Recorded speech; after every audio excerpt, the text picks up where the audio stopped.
जय श्री कृष्णा। दोस्तों, स्वागत है आपका हमारे द्वारिकाधीश यूट्यूब चैनल पर। और आज हम आपको पीपल के जल देने के महत्व के बारे में समझाएंगे। तो चलिए दोस्तों, इस कथा को शुरू करते हैं। आप इस कथा को ध्यान से अवश्य सुनिए और पीपल को केवल एक बार जल चढ़ाने से क्या फल मिलता है, आज की इस अत्यंत महान कथा के माध्यम से मैं आपको बताऊंगी कि पीपल को जल चढ़ाना कितना महत्वपूर्ण है।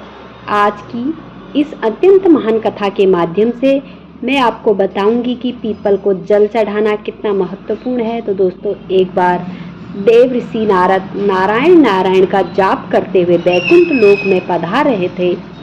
बैकुंठ में भगवान विष्णु अत्यंत शोभनीय स्वर्ग तथा रत्नों से जड़ित सिंहासन पर बैठे हुए थे। बैकुंठ के द्वार स्वर्ग से बने हुए होते हैं। देव ऋषि नारद बैकुंठ के द्वार को पार करते हुए जिस स्थान पर भगवान विष्णु बैठे हुए थे वहां पर पहुंच जाते हैं और भगवान विष्णु को प्रणाम करते हैं। देव ऋषि नारद को देखकर भगवान विष्णु कहते हैं, हे देव ऋषि नारद, आइए बैठिए।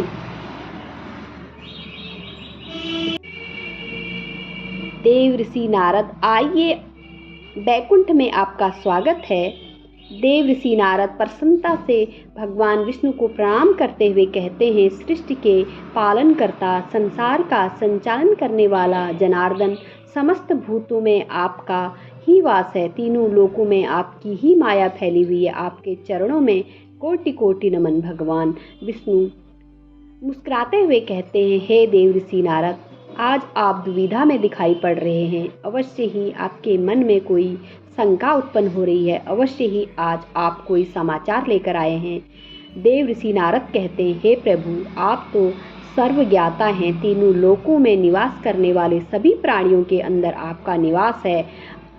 आपसे कुछ भी छुपा हुआ नहीं है। हे प्रभु, मैं बैकुंठ किस कारण से आया हूँ यह भी आप भली भांति जानते हैं और यह भी जानते हैं कि मैं किस कारण से चिंतित हूँ। भगवान विष्णु कहते हैं, हे देव ऋषि, मैं जानता हूँ कि आप चिंता में हैं क्यों, और आपकी इस अवस्था को मैं समझ गया हूँ। और आज आप जिस शंका को दूर करने के लिए आए हैं वह समस्त मानव जाति के कल्याण के लिए है, इसलिए अपनी संकोच होकर पूछिए। देव ऋषि नारद कहने लगे, हे प्रभु, मैंने आज कुछ मनुष्यों को पीपल का वृक्ष तोड़ते हुए देखा है और वृक्ष बहुत ही पीड़ा में था और मनुष्य बिना सोचे समझे ही पीपल के वृक्ष को तोड़ रहे थे। हे प्रभु, पीपल में तो आपका ही निवास है। आप ही ने कहा है कि आप सभी वृक्षों में निवास करते हैं, फिर मनुष्य ऐसा पाप क्यों करते हैं।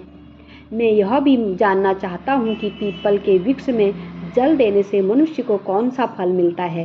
पीपल के वृक्ष को जल कब देना चाहिए, किस दिन पूजा करनी चाहिए। भगवान विष्णु कहते हैं, हे देव ऋषि, आप सत्य ही कहते हैं। वृक्षों में पीपल सर्वश्रेष्ठ है। पीपल में मेरा ही वास है। पीपल के महत्व को बताने से पूर्व मैं आपको एक प्राचीन कथा सुनाता हूँ। इस कथा के माध्यम से आपको आपके सभी प्रश्नों के उत्तर मिल जाएंगे। जो भी मनुष्य इस कथा को एक बार सुन लेता है उसके सारे पाप नष्ट हो जाते हैं। जो इसे बार बार सुनता है उसके सभी दुख दूर हो जाते हैं और उसको धन धान्य की प्राप्ति होती है। पीपल के महत्व की इस कथा का प्रचार जो करता है उसे विष्णु लोक की प्राप्ति होती है। फिर देव ऋषि कहते हैं, हे प्रभु, इस कथा को सुनने की मेरी तीव्र इच्छा हो रही है। आप जल्दी से इस महान कथा को मुझे सुनाइए। मैं इस ध्यान से पूरा सुनूंगा और इसका 3 लोकों में प्रचार करूंगा। श्री हरि कहते हैं, देव ऋषि, प्राचीन काल में एक अत्यंत शोभायमान नगरी थी जिसका नाम नंदी ग्राम था। उस नगरी में पुष्कर नाम के एक श्रेष्ठ ब्राह्मण रहा करते थे। सदैव धर्म के अनुष्ठान में लगे रहने वाले, सभी पशु पक्षियों की सेवा करने वाले थे। उनके आश्रम में एक प्राचीन पीपल का वृक्ष था जिसकी यह ब्राह्मण नित्य पूजा किया करता था। नित्य उस पीपल के वृक्ष को जल चढ़ाया करता था। वह एकादशी का व्रत करके पीपल को जल देकर उसकी परिक्रमा करता था।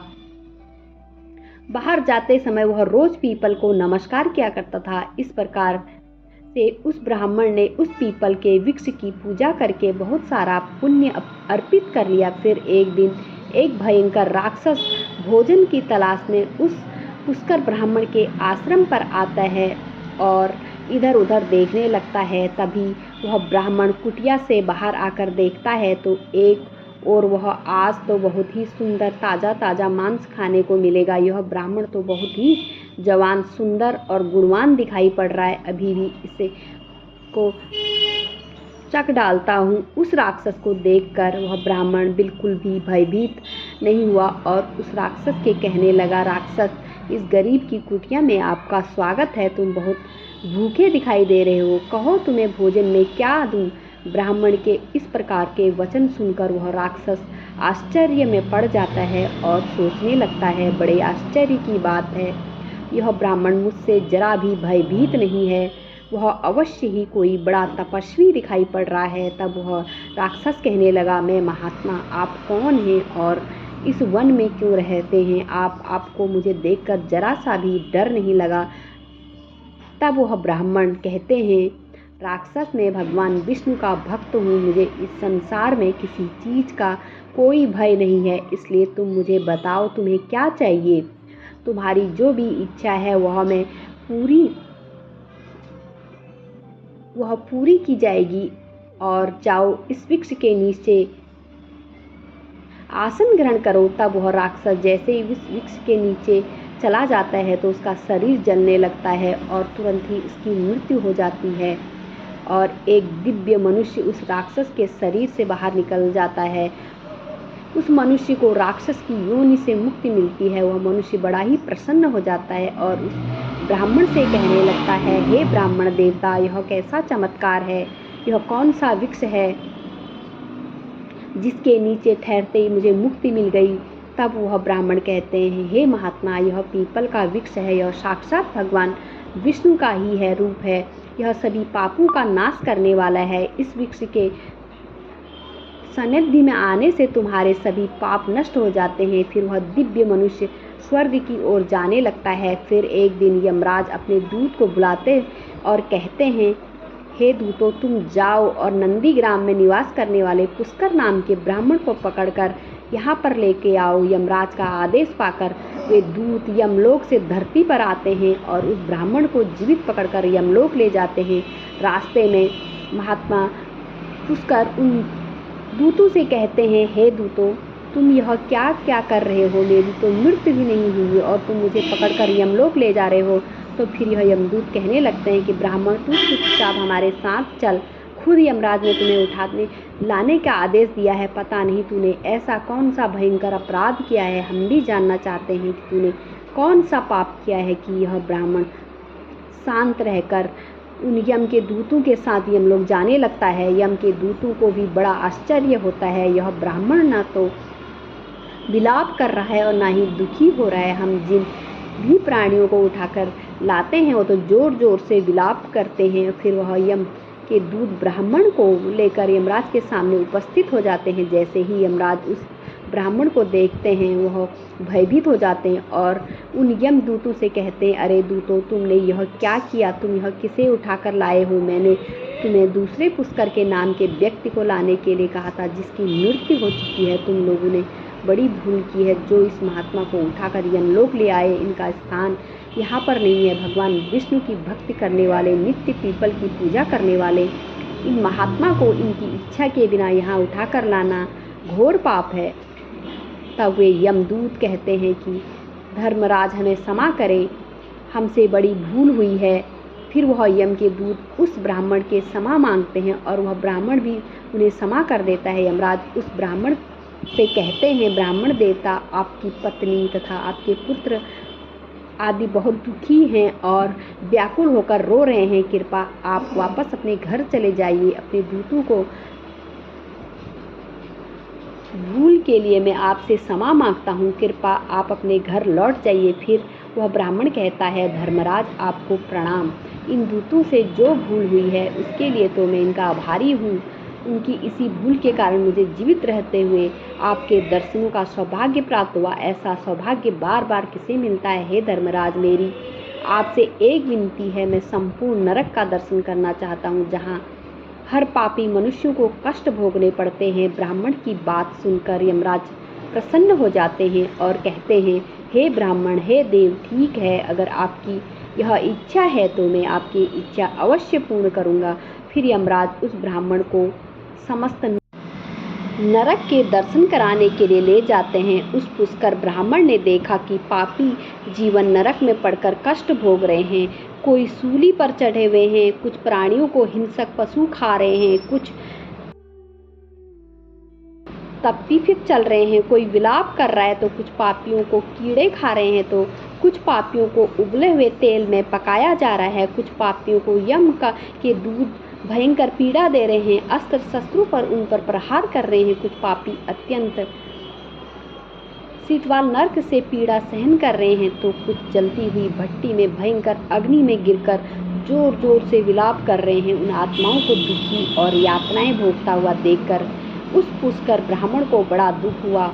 वे उन कष्ट भोग रहे प्राणियों को कहने लगे, क्या आप लोगों ने पृथ्वी में रहकर कोई पुण्य का काम नहीं किया जो आप सभी को यहाँ पर नरक में आकर कष्ट भोगने पड़ रहे हैं, नरक में सजा भोगनी पड़ रही है। तब उन प्राणियों ने कहा, हे महात्मा, हम पापियों ने पृथ्वी पर कोई पुण्य नहीं किया, इसी कारण से नरक में पड़कर सजा भुगत रहे हैं। हमने पराई स्त्रियों से घर में चोरी की, निष्पक्ष पशुओं की हत्या की, दूसरों पर झूठे आरोप लगाए, अतिथियों का अनादर किया। ऐसे अनेक पापों के कारण हम सभी नरक की अग्नि में दहक रहे हैं। हमने प्यासी गायों की बावरियों को तोड़ा, दान धर्म करने वाले लोगों को लूटा, हमने कभी व्रत अनुष्ठान नहीं किया, हमने अपने मित्रों के साथ दगा किया था, झूठी गवाही देकर अनेक निष्पाप लोगों को फंसाया। इन सभी घोर पापों के कारण हम नरक की सजा भुगत रहे हैं। फिर उस ब्राह्मण ने कहा, क्या आप लोगों ने कभी भगवान विष्णु का एक बार भी पूजन नहीं किया?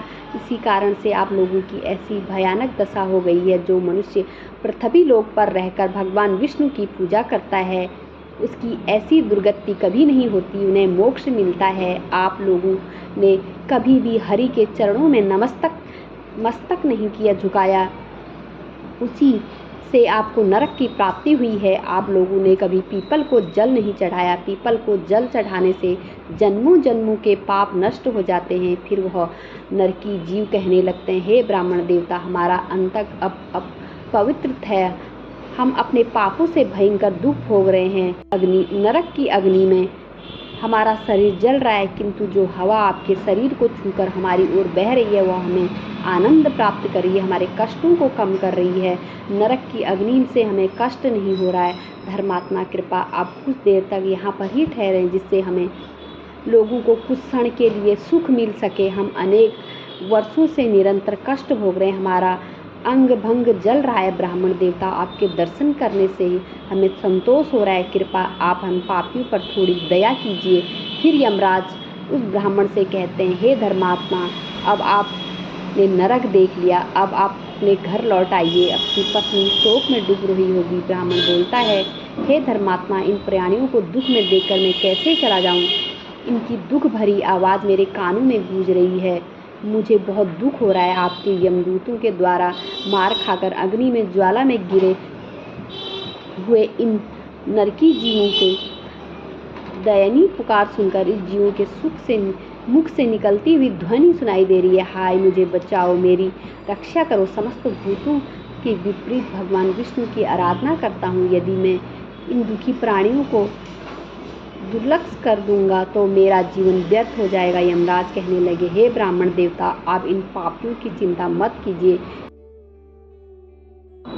यह सभी अपने कर्मों का फल भुगत रहे हैं। ईश्वर ने इनके लिए इसी दंड का प्रावधान किया है ताकि इनकी आत्मा की शुद्धि हो सके। आप इनके लिए कुछ भी नहीं कर सकते, इन्हें नरक की सजा भुगतनी ही पड़ेगी। लेकिन फिर भी वह ब्राह्मण नहीं माने और उन्होंने उन नरकी जीवों को मुक्ति दिलाने के लिए भगवान विष्णु से प्रार्थना करनी शुरू कर दी। भगवान विष्णु से प्रार्थना करते ही कहने लगे, प्रभु, मैंने अगर आपकी सच्चे मन से आराधना की है, हर क्षण आपके ही नाम का जप किया है, मैंने आपका संपूर्ण जीवन केवल आपकी भक्ति में ही समर्पित किया है, मैं अपना सारा पुण्य इस पापी आत्माओं को दे देता हूँ। आप इन्हें कष्ट से मुक्ति कीजिए, इन्हें नरक की आत्माओं से मुक्ति कीजिए। हे कृष्णा, जगन्नाथ, हे विष्णु यहाँ इस नरक में पड़े हुए यातनाओं को भी भोग रहे हैं, जीवों की रक्षा कीजिए।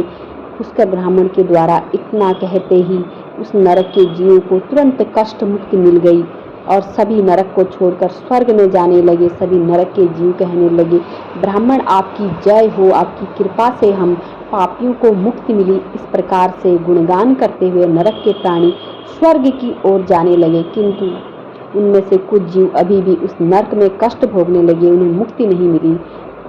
इस अद्भुत चमत्कार को देखकर यमराज आश्चर्य में पड़ जाते हैं। यमराज सोचने लगे, यह तो असंभव है, कौन से पुण्य के प्रभाव से इस ब्राह्मण ने इस नरक के प्राणियों को मुक्ति दिलाई है। फिर उस स्थान पर भगवान विष्णु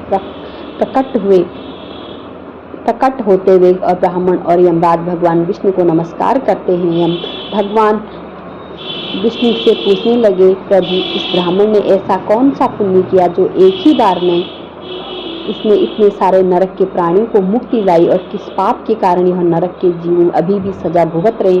भगवान विष्णु कहते हैं, धर्मराज, इस ब्राह्मण ने पीपल के वृक्ष में नित्य जल दिया, उस वृक्ष का पूजन किया, इस कारण से यह इतने बड़े पुण्य आत्मा बन गए। इनमें से नरक के जीवों को मुक्ति दिलाने का सामर्थ्य आ गया। यह जो अन्य जीव सभी अभी भी नरक में कष्ट भोग रहे हैं, इन मनुष्यों ने अपने पूर्व जन्म में पीपल के वृक्ष को तोड़ा, इसी कारण से इनकी मुक्ति नहीं हो पा रही।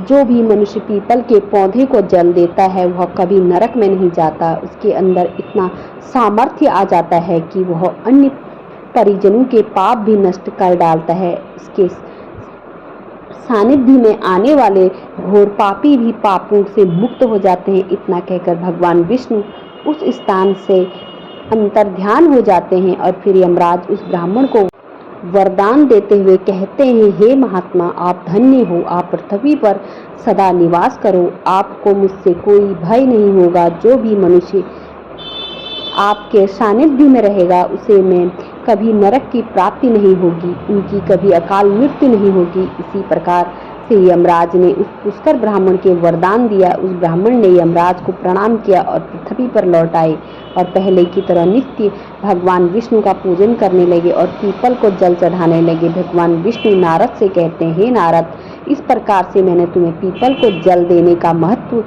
सुना दिया। जो भी मनुष्य पुष्कर ब्राह्मण की इस कथा को सुनता है उसके समस्त पापों का नाश हो जाता है। तो दोस्तों, इस प्रकार से भगवान विष्णु ने पीपल को जल देने का महत्व महर्षि नारद को सुनाया। आप भी पीपल को जल अवश्य दें। शनिवार के दिन पीपल के वृक्ष के नीचे सरसों का तेल का दीपक जलाकर अपने पितरों के लिए अवश्य जलाएं।